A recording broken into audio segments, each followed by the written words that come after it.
Ya, salam semuanya. Baik Bapak Ibu dan saudara sekalian, hari ini adalah hari istimewa. Ya, karena hari ini kita di dalam ibadah raya bertepatan dengan kita mensyukuri berkat rahmat yang sudah Tuhan limpahkan kepada organisasi gereja kita, ya, yaitu Gereja Pantekosta di Indonesia. 100 tahun yang lalu telah berdiri di negeri kita ini, ya. Jadi saudara-saudaraku yang kasih, kita akan lihat firman Tuhan untuk hari ini. Saya mengambil tema tetap kobarkan api Pantekosta. Saudara, kenapa ini didengungkan? Jadi hampir semua gereja kita, gereja Pantekosta di Indonesia, baik itu yang ada di Indonesia maupun yang ada di luar negeri, ya. Jadi yang namanya gereja GPDI itu tidak hanya ada di Indonesia, tapi juga ada di luar negeri saya. Di sana juga pakai nama itu. Nah, saudara-saudaraku yang kasih, itu pasti ada hubungannya dengan Pantekosta, pencurahan Roh Kudus. Karena dari pencurahan Roh Kudus itulah awal mula gerakan Pantekosta itu ada. Dan 100 tahun yang lalu di negeri ini muncul gereja Pantekosta. Nah, saudara yang kasih, saya nanti akan saya ceritakan sejarah bagaimana gereja GPDI ada di Indonesia berkembang sampai hari ini. Ya. Gereja yang diibaratkan, kalau diibaratkan sebagai bank, maka GPDI itu seperti Bank BRI, ya, Bank Rakyat Indonesia, ya.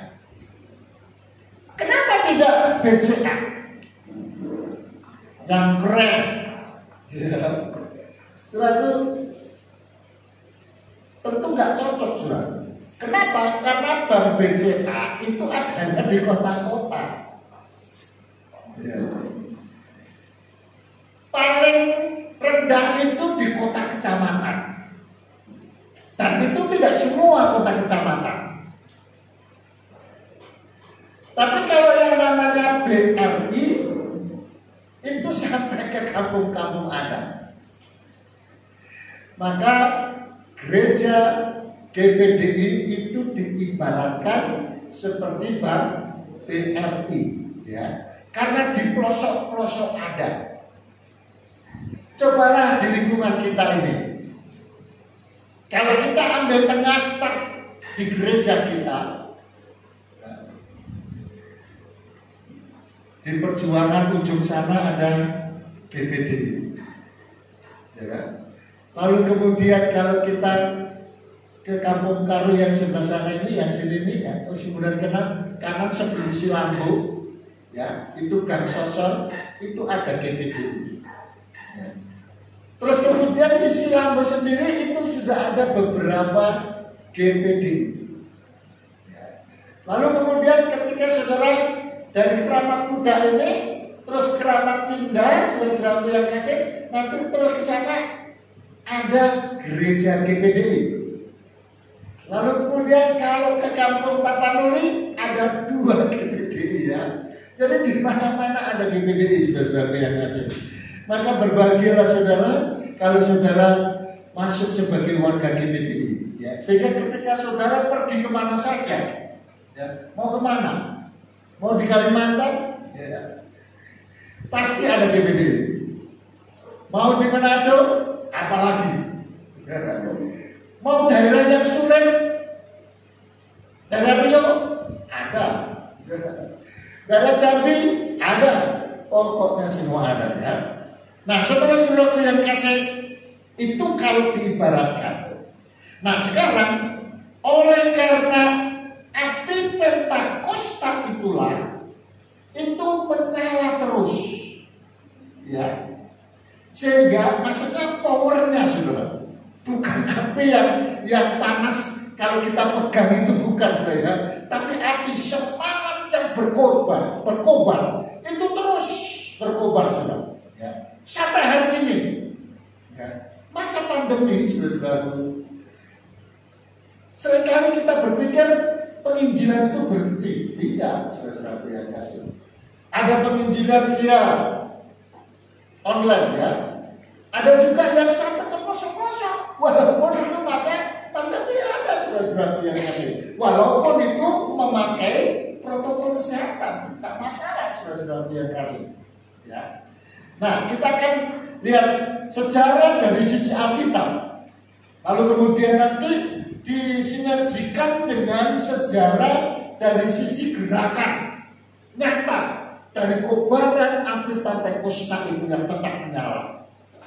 Sebagai landasan kita akan baca di dalam Kisah Para Rasul pada pasal 2 ayat 1 sampai dengan ayat yang ke-11. Kisah Para Rasul pada pasal yang kedua ayat 1 sampai dengan ayat yang ke-11, ya. Baik, karena ini adalah ayat awal, kita akan baca dengan berdiri. Saudaraku, saya akan bacakan ayat yang ganjil, Bapak Ibu sekalian, ayat yang genap. Ganjil terakhir yaitu ayat yang ke-11, kita akan baca bersama, ya. Kita baca 2, 3. Ketika respon saya dulu, ya. Oke, ya. Ketika tiba hari Pentakosta, semua orang percaya berkumpul di satu tempat.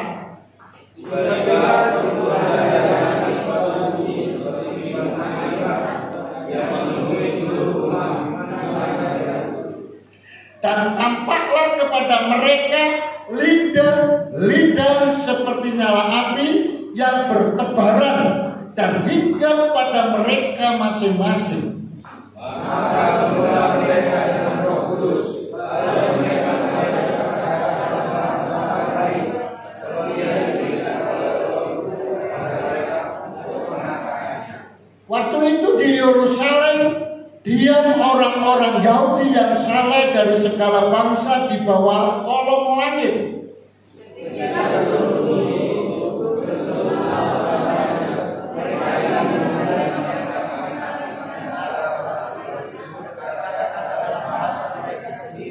Mereka semua tercengang-cengang dan heran, lalu berkata, bukankah mereka semua yang berkata-kata itu orang Galilea? Bagaimana mungkin kita masing-masing mendengar mereka berkata-kata sendiri, yaitu bahasa yang terpakai di Alkitab. Kita orang Partia, Media, Elam, penduduk Mesopotamia, Yudea dan Kapadokia, Pontus dan Asia, Frigia dan Makedonia, Mesir dan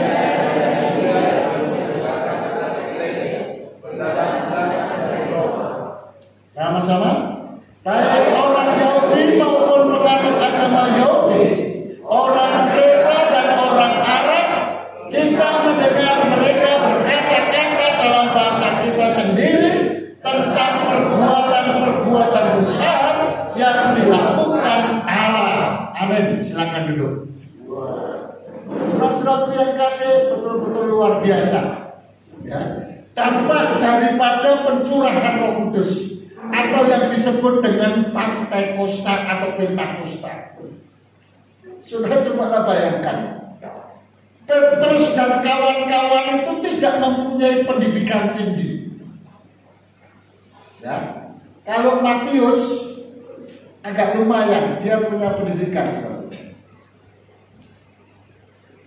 Tapi kalau yang namanya Petrus, Yakobus, Yohanes, Andreas, saudaraku, 4 keempatnya ini anak nelayan. Seru. Ya. Kehidupan sehari-harinya kalau kita lihat di daerah nelayan, saudara-saudaraku yang kasih, hidup banyak dengan kekurangan, saudara-saudaraku. Sekolah tidak diutamakan. Yang diutamakan adalah membantu orang tua. Saya ingat 8 tahun yang lalu, ketika kita mendirikan PAUD. Mendirikan PAUD itu terjadi setelah kita ada komunikasi dengan beberapa orang yang punya anak usia PAUD. Sudah bilang kasih. Akhirnya kita mengadakan rayuan. Ya, bukan rayuan belum apa ya. Supaya apa? Karena pemikiran orang-orang kita. Kebetulan waktu itu ini kejadiannya itu di Kampung Tapanuli. Jadi susah sekali anak-anak itu untuk bisa masuk ke TK. Orang tuanya memberi jawaban begini, ya, ngapain TK, ngapain PAUD, gitu. Mending dia bantu orang tua, ya. Entah itu nyuci apa namanya itu plastik, ya, dan lain sebagainya, sehingga itu bisa menguntungkan, membantu orang tua. Dan lagian masuk TK itu apa? Tidak yang kasih, ya, seperti itu, ya. Nah, kehidupan di nelayan apalagi pada zaman di mana Petrus dan kawan-kawan ini sudah yang kasih, tentu berbeda dengan Matius. Kenapa? Karena Matius memang dia punya pekerjaan cukup lumayan bagian keuangan, ya. Makanya dia mencatat keuangan dan catatannya rapi, dan itu bisa oleh karena dia punya pendidikan di situ. Tidak ada apa-apanya. Petrus tidak pernah kursus bahasa Arab. Jangankan bahasa Arab, bahasa-bahasa yang lain. Tapi kita lihat dalam catatan sejarah ini, ketika Pentakosta terjadi, ketika Roh Kudus itu turun atas mereka, lalu kemudian para murid-murid itu berkata-kata, ya, dia menyampaikan kebenaran firman Tuhan. Katakanlah dia berkhotbah, berkhotbah dalam bahasa yang dia tidak pernah belajar. Ada orang pernah khotbah dari sebuah bahasa yang belum pernah dia belajar. Kalau hari ini saya khotbah pakai bahasa Batak,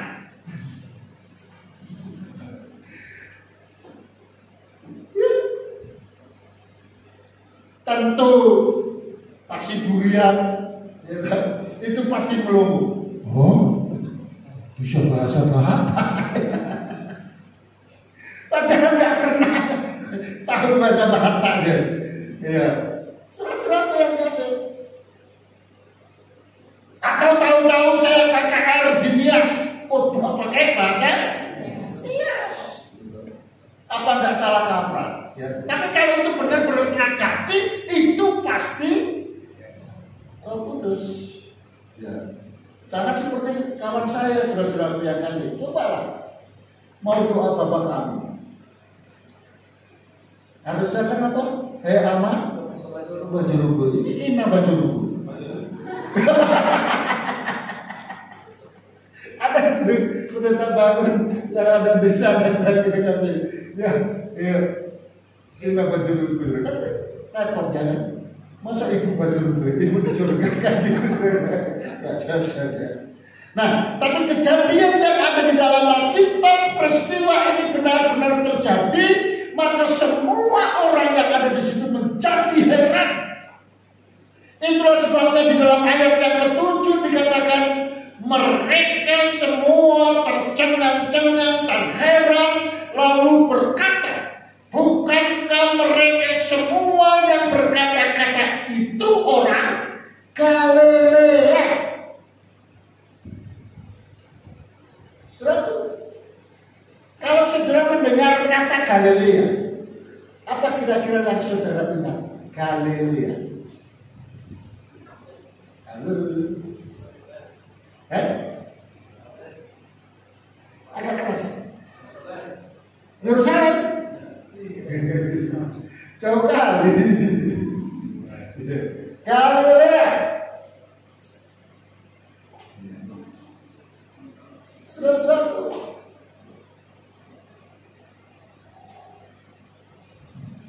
danau yang ada di dalam Alkitab nama danau apa ini?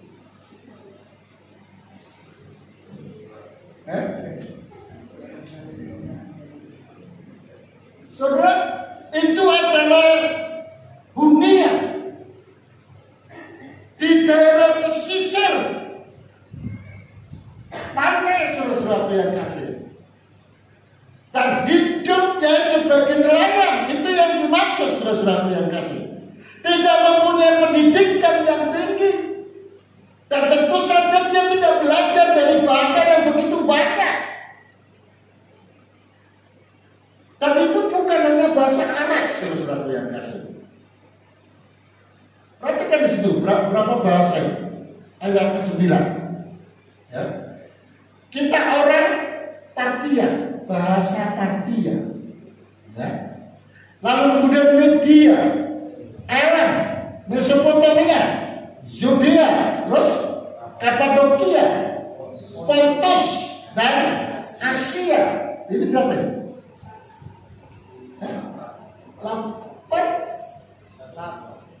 8 atau 13? Coba ulang lagi ya. Aku tanggapi ya, ulang lagi ya.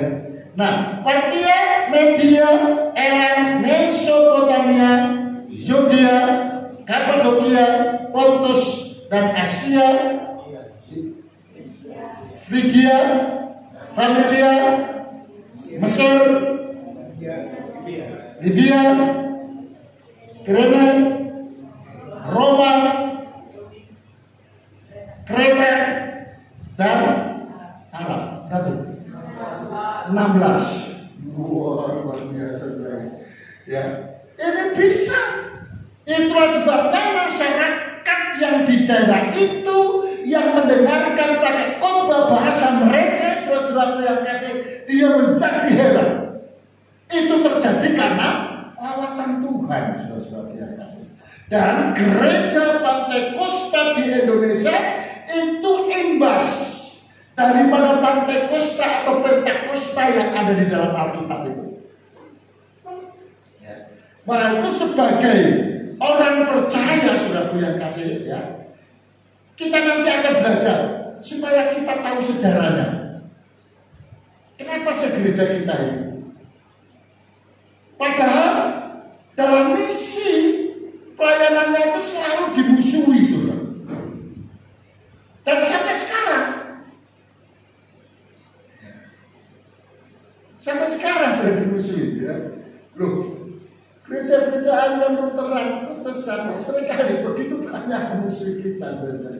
Dan lain seperti itu. Saya nggak tahu apakah ini akibat dari banyaknya, ya, orang-orang yang dari sana lalu kemudian percaya melalui proses pelayanan yang dinamakan Pantai Kosta ini atau Pentakosta, karena mendapatkan pencurahan Roh Kudus.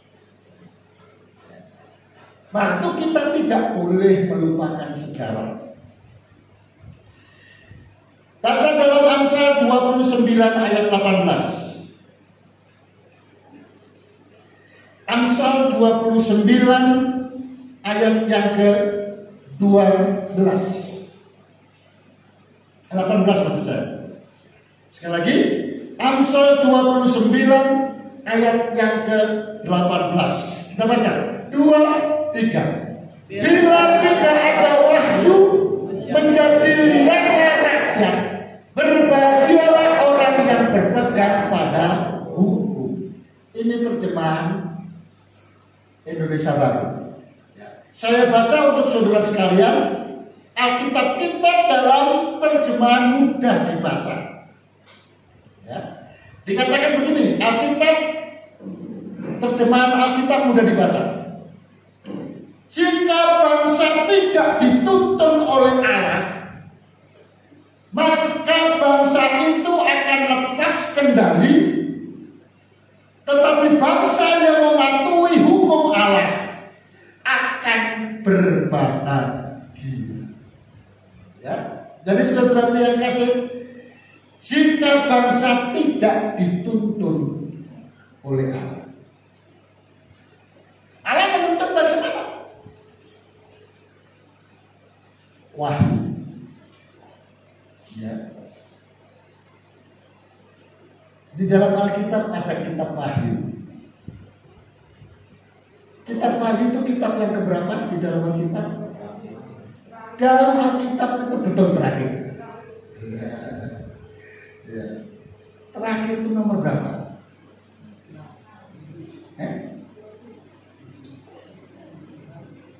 Terakhir itu nomor berapa? Alkitab itu ada 66. Ya. Jadi saudara-saudara yang kasih, ini adalah kitab yang terakhir. Yohanes mendapatkan wahyu. Dan wahyu itulah yang menuntun umat manusia agar umat manusia itu sampai kepada goal, yaitu kerajaan surga. Saudara, orang gak bisa ke surga sendiri, saudara. Dengan pikiran sendiri, dengan kekayaan sendiri, gak bisa. Ya. Dan bisa menuntun ke sana siapa? Yaitu manusia yang berasal dari sana, yang pernah turun ke dalam dunia, lalu kemudian dia kembali lagi ke sana karena memang dia yang punya sana. Dan itu bukan dan tidak lain berbicara tentang Yesus. Dan wahyu itu berasal daripada dia. Maka kalau pengen ke surga, itu harus dituntun oleh Allah. Nah, bagaimana caranya? Lihat dalam hukum-hukum Allah. Kalau kita ingin mengetahui GPDI, kita harus melihat sejarah dari GPDI. Nah, kenapa itu bisa langgeng? Kenapa itu bisa bergerak dan menyebar luas dan menjadi banyak? Walaupun itu banyak tantangan. Dan berapa banyak hamba-hamba Tuhan GPDI, masih banyak lagi saudara-saudara yang kasih rintangan-rintangan yang dihadapi itu, tapi tidak menyurutkan yang namanya api Pentakosta. Kenapa bisa? Kenapa tidak takut? Saudara-saudara yang kasih, dalam Kisah Para Rasul pasal 1 ayat 8. Kisah Para Rasul pada pasal 1 ayat 8 mengatakan, sebelum orang itu menerima pencurahan Roh Kudus, api Pentakosta itu sudah dinubuatkan oleh Tuhan. Dikatakan begini, Kisah Para Rasul 1 ayat 8. Tetapi terjemahan apa dulu ya? 2, 3. Tetapi kamu akan menerima kuasa kalau Roh Kudus turun ke atas kamu, dan kamu akan menjadi saksiku di Yerusalem, di seluruh dunia, Yudea dan Samaria, dan sampai ke ujung bumi. Nah, sampai ke ujung bumi, saudara, kita nanti akan masuk ke sejarah GPDI. Ya, saya bacakan sejarah GPDI-nya, saudara. Ingat, saudara, perhatikan betul, ya, karena ini kita jubileum, ya, ulang tahun 1 abad. Di awal Amerika Serikat pada tahun 1919.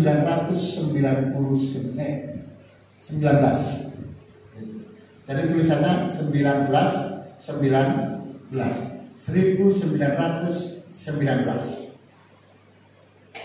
Ada dua hamba Tuhan dari Amerika Serikat, Richard dan Cornelius, mendapatkan penglihatan. Keduanya diperintahkan Tuhan untuk pergi memberitakan Injil ke Indonesia tahun 1919. Kita di mana waktu itu?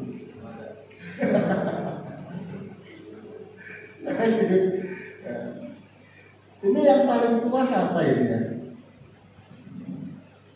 Siapa ini? Pak Anu?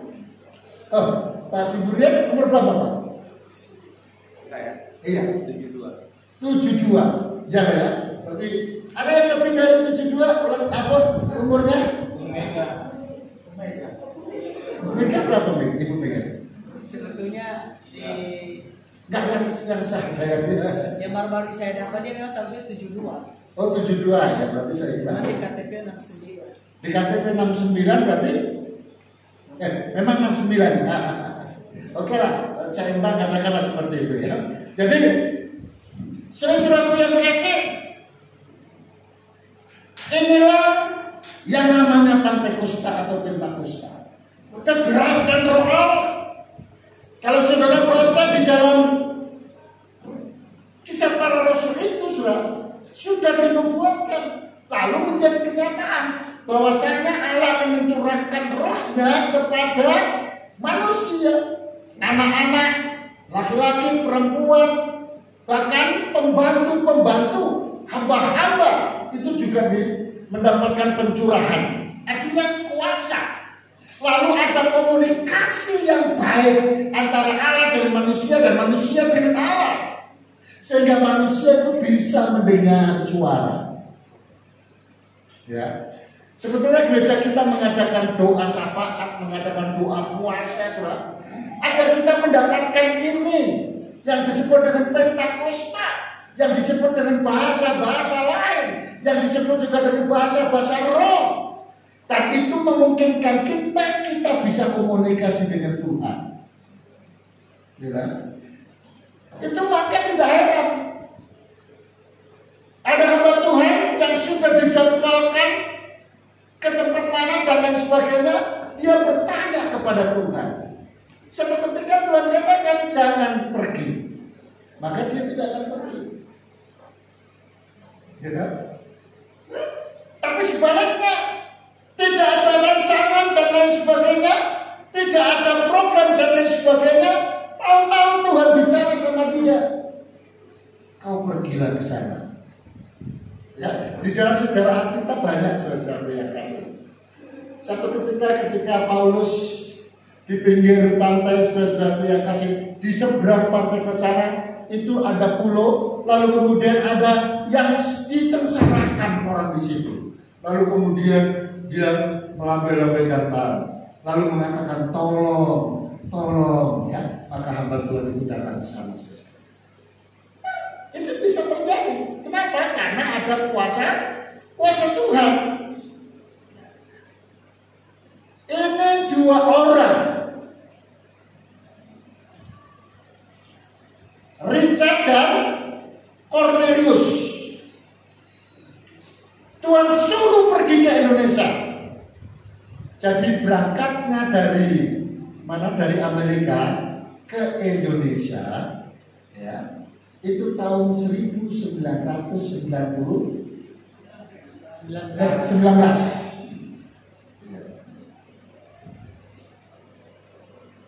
Nah, oleh karena disuruh oleh Tuhan,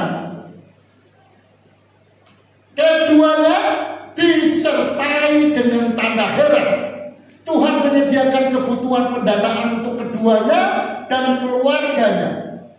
Maka hamba Tuhan, saudara-saudara, setiap kali pelayanan dan lain sebagainya, ya kan, diundang dan lain sebagainya, saya tidak pernah mengatakan, ya, sediakan dulu transportku. Tidak pernah saudara ya. Pasti berangkat. Ya. Bagaimana caranya?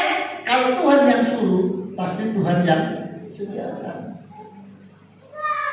Ada hamba Tuhan dari Papua, saudara-saudara kasih. Waktu dia masih di Papua, telepon sama saya, Pak Pendeta Muhammad Bambang. Ya Pak, ada apa? Saya disuruh ke Sumatera Utara, ke Medan. Bagus, ya, luar biasa. Ya. Nah, lalu kemudian Bapak tahu saya dari mana? Kawan Bapak ketika jumpa di kapal. Lalu kemudian bagaimana? Aku akan ke Sumatera Utara. Oke. Beberapa hari kemudian ditelepon saya. Gimana Pak Pendeta Muhammad Bambang? Jadi saya ke Sumatera Utara.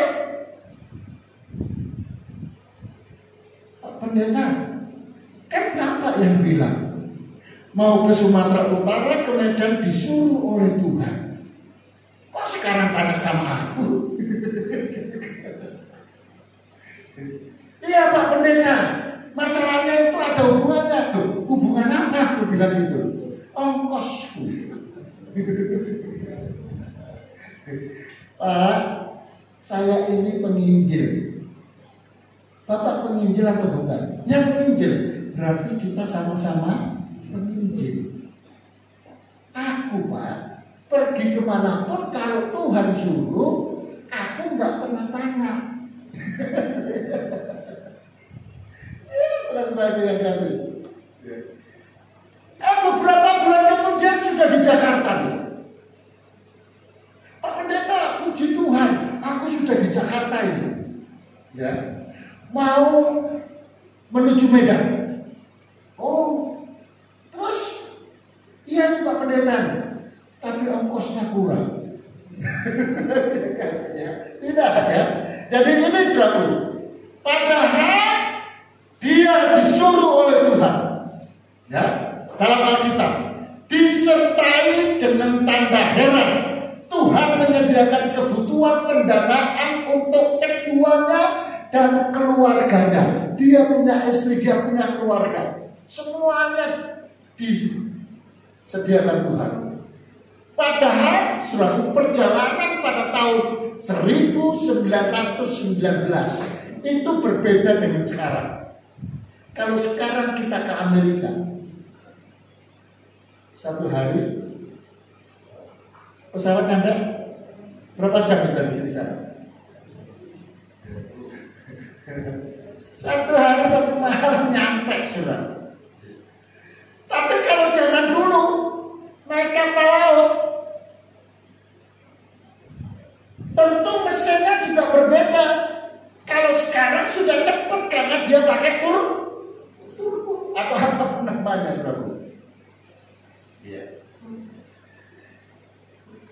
Jadi dicukupkan kebutuhannya, dia dan keluarganya melaksanakan misi penginjilan di Indonesia.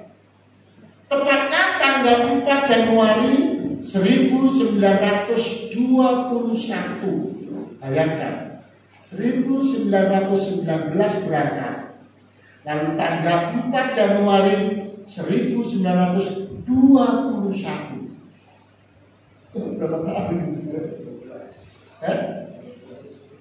Ya, Richard dan Cornelius membawa keluarga beserta masing-masing mereka dari Amerika menuju ke Indonesia dengan kapal laut Samaru, ya bukan Sarumaha ya, bukan ya, dengan Suamaru maksudnya ya, itu kapal dari Jepang ya. Melalui jurusan Yokohama, Osaka, Hong Kong, lalu ke Batavia. Tahu Batavia? Jakarta. Ya. Menempuh perjalanan kurang lebih 2 bulan. Ya bisa gitu 2 bulan. Pada bulan Maret 2001, Richard dan Cornelius tiba di Jakarta. Mereka melanjutkan perjalanan dari Jakarta Bali, ya. Lalu kemudian ke Jawa, ke Mojokerto, Surabaya, Banyuwangi. Pada akhirnya dia mengadakan penginjilan di Pulau Dewata. Pulau Dewata itu apa? Bali. Maka gereja Pantai Kosta di Indonesia peringatan 1 abad diadakan di Bali. Ya. Jadi bulan Maret 1921 itu di Bali. Ya. Nah, saudara-saudaraku yang kasih, tetapi karena pemerintahan Belanda pada waktu itu kurang menyetujui penginjilan ke Bali. Kenapa? Karena Bali itu adalah daerah wisata yang jangan diganggu dari sisi budayanya, dari sisi keyakinannya dan lain sebagainya. Maka dari situlah akhirnya pindah ke Jawa. Ya. Nah, pada bulan Desember 1922 mereka akhirnya meninggalkan Bali dan kembali ke Jakarta. Lalu kemudian akhirnya dia ke Cepu. Nah, di Cepu inilah gereja Pantai Kosta di Indonesia memulai ibadah. Ya. Ada orang-orang yang terima Yesus. Dan salah satunya orang Amerika yang lebih dulu ke Cepu. Namanya Van Gesel. Dan nama Van Gesel itu yang lebih dibesarkan daripada yang tadi 2 orang. Siapa tadi 2 orang? Richard dan Cornelius. Ya. Kenapa? Karena penginjilan gereja ini berkembang, berdiri sampai sekarang, saudara-saudaraku yang kasih, itu melalui pelayanan Van Gesel. Maka kalau Bapak Ibu pergi ke Siantar, ya, pergi ke Siantar, ya, itu sekolah Alkitab Siantar itu yang mendirikan keluarga keturunan daripada Van Gesel. Pada kebaktian bulan Januari 2013 sudah diikuti 50 orang jemaat yang merindukan lawatan Roh Kudus atau Pantai Kosta.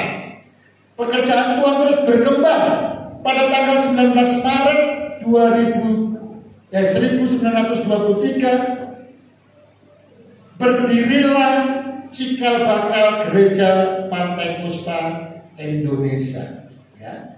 Jadi nama gereja Pantai Kosta Indonesia yang merupakan gereja itu berdiri sebetulnya tanggal 19 Maret 1923. Ya. Tapi dihitung ulang tahun 1 abad itu adalah penginjilan awal masuk ke Indonesia dengan pola, ya, yaitu Pentakosta. Pentakosta itu yang bagaimana? Itu yang mengandalkan kuasa roh. Gitu.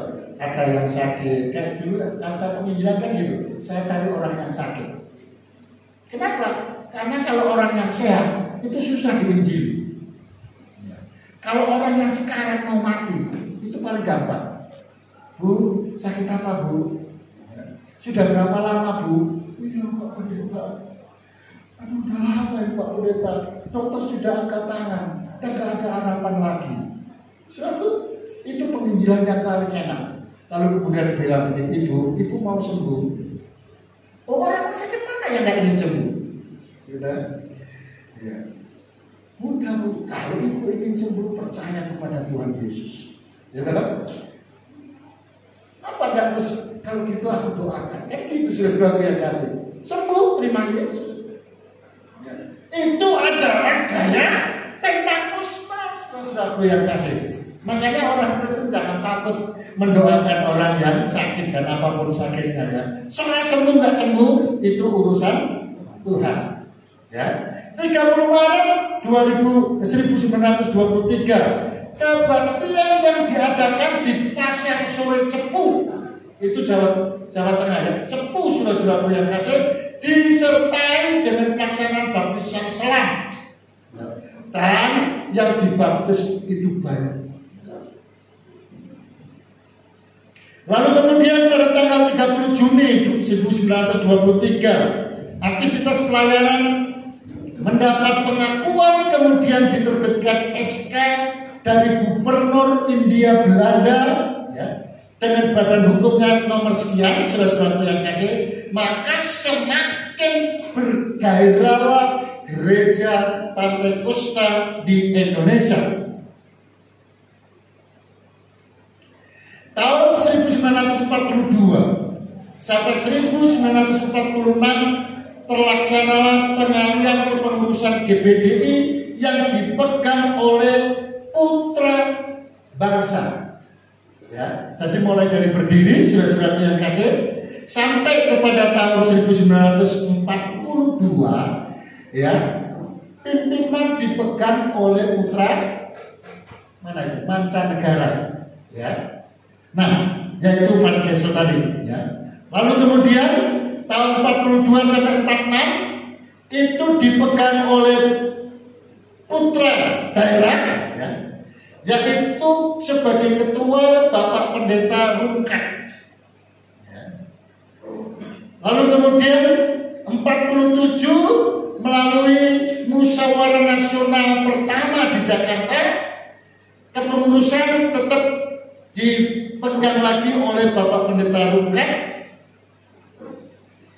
Terus kemudian ada musyawarah lagi 3 kali berturut-turut sampai tahun 1969. Munas diadakan dan ketuanya menjadi Pendeta E. Lesnusa.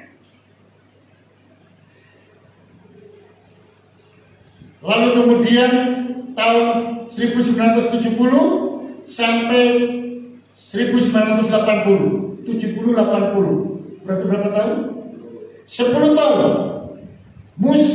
Munas GBDI memilih Pendeta L.A. Pandelaki sebagai ketua. Bapak Pendeta W.H. Bolang untuk memimpin sebagai ketua umum GBDI selama 2 periode. Ya, tinggal sedikit lagi saudara.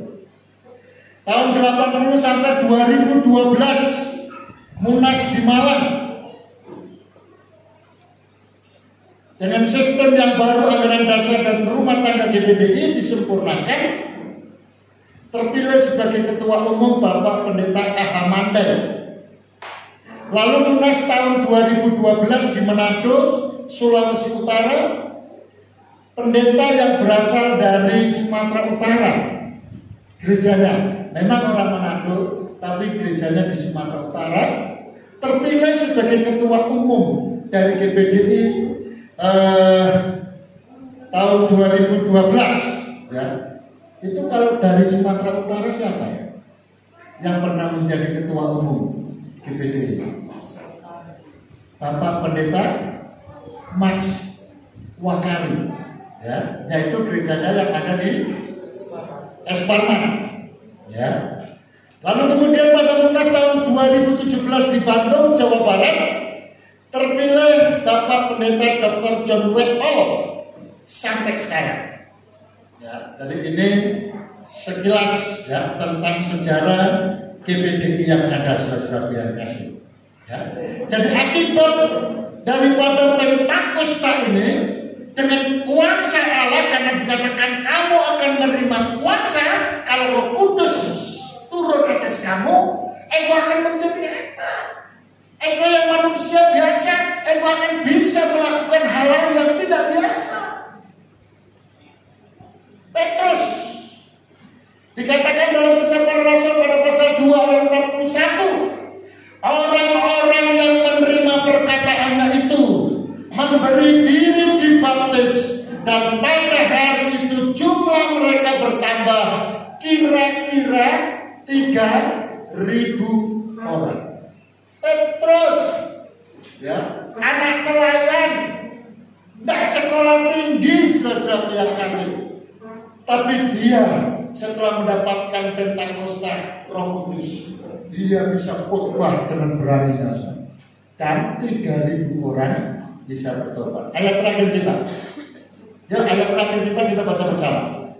Kisah Para Rasul 18 ayatnya ke-8 dan 9. Kisah Para Rasul pada pasal yang ke-18 ayat yang ke-8 dan 9. Baik, kita akan baca bersama.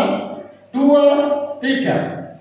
Tetapi Kristus, kepala rumah ibadat itu, menjadi percaya kepada Tuhan bersama-sama dengan seisi rumahnya, dan banyak dari orang-orang Korintus yang mendengar pemberitaan Paulus menjadi percaya dan memberi diri dibaptis. Pada suatu malam berfirmanlah Tuhan kepada Paulus di dalam suatu penglihatan, jangan takut, teruslah memberitakan firman dan jangan diam. Saudara, melalui perayaan ataupun peringatan 100 tahun GPDI, 100 tahun GPDI atau 1 abad GPDI, saudara, mari kita dengungkan, mari terus kita kobarkan api Pentakosta, semangat pelayanan, semangat penginjilan, saudara-saudara yang kasih. Saya rindu saudara itu. Bila perlu kita bisa membentuk tim yang solid dengan berdoa, dengan puasa dan lain sebagainya. Setelah terbentuk tim yang solid, kita menjaga penginjilan. Tapi gereja menginjil, wah itu luar biasa saya. Bukan hanya gembala saja, penginjil saja, tapi melibatkan seluruh sidang jemaat. Nah, penginjil itu tidak harus turun langsung, bisa kita melalui dana dan lain sebagainya. Bisa? Maka doakan juga nanti pada tanggal 5 atau tanggal 6 saya akan berangkat ke mana itu, ke Dumai, karena saya akan melatih, lalu kemudian mengajar kepada anak-anak dan orang dewasa. Ini tidak hanya anak muda, tapi orang dewasa juga. Bagaimana melayani, bagaimana menginjili, bagaimana yang lainnya, saudara, untuk pelayanan. Dan itu dipraktekkan. Ya, jangan nanti di sana bisa maju, ya, bisa menginjil, di sini nggak bisa menginjil, sudah ada kan luar biasa ini. Ya. Baik, kita bagi berdiri, saudara yang kasih, silakan para pemain musik, singer, solider untuk maju ke depan, kita datang kepada Tuhan. Haleluya.